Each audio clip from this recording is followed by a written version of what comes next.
My name is Matthew Lilly. I'm a program manager at Experitas. Experitas is a 50-year-old nonprofit, and we organize language immersion programs for teachers and students of French, German, Spanish, and Latin is our newest edition. My background is in French and Italian, and that's why I work with our France and Italy programs. And then prior to working with Experitas, my background was in K-12 education. So I've taught, I think, every point of that K-12 spectrum at some point in the past few years, most of that time being with middle and high school French. So it's really nice to meet you today, Cody. Do you want to introduce yourself now? Yes, it's nice to meet you as well. My name is Cody Smith, and I am a student, a third-year student at the University of Louisville, where I'm specializing in middle and secondary education and French, but with minors in Latin and Spanish. In the future, I hope to become a language educator and possibly a language professor pursuing graduate studies. And so I'd like to go ahead and ask you the first question that I have for you. How is your leadership affected by your multilingualism?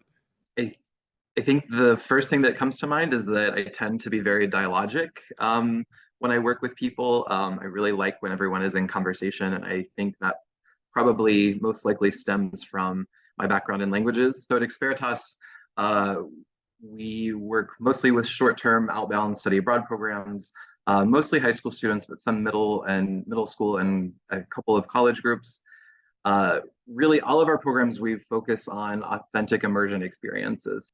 And so thinking about, I guess, specifically that dialogic approach, we do a lot of talking to teachers. And so to give you an example of that, I have been developing some of our new programming for Latin teachers and their students in Italy.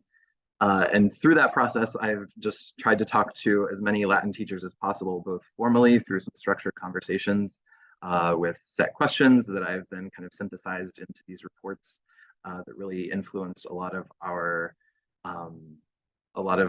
thinking for those new programs. And that's something that fits really well with my personal leadership style, is just that that idea of getting feedback from members of the language community so that then we can kind of be better citizens of the language community.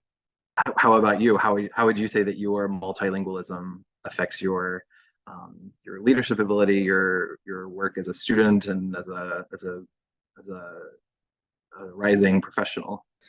So I would say that it's definitely given me a sort of identity, and it's sort of opened a lot of doors for me in my own life. I've been doing this now since 2015. So it's since that time I've been able to do a number of different things, leadership positions. Back in high school, I ran my school's foreign language club.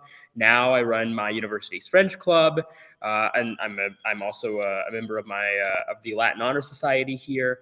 And so I've gotten to do a number of leadership roles. I've got invited to teach several times. And so it's definitely changed my life, and it's given me not only a hard skill, the ability to communicate with people from other cultures, but also a variety of opportunities, in my personal and professional life. Tell me about a time when being multilingual made a difference in your work. Multilingualism has really affected my entire professional trajectory.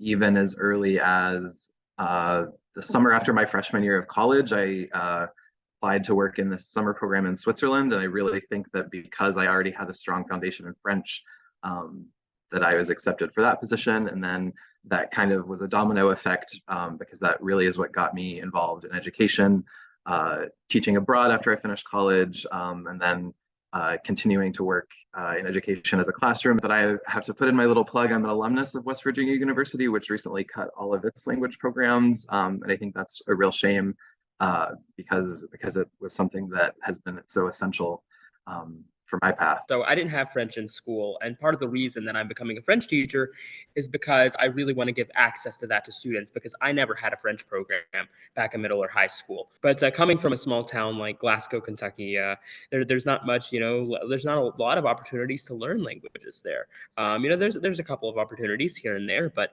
I think that really, especially, being able to bring a French program or even build a French program, in a small town, or for example, at a university. I transferred schools actually during my first and second year, and really that point of access. Unfortunately, that first university did not have a French program. It had recently been cut. And so, bringing access to places like in institutions like this, my high school or that university, I think that's really my dream. Yeah, I think it's just really admirable that you're so devoted to being in the classroom.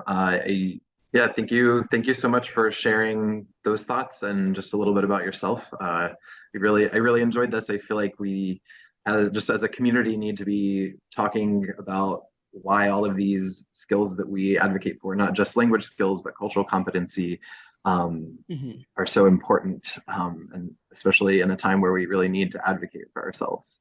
So, thank you. Exactly. I wholeheartedly agree. And thank you so much.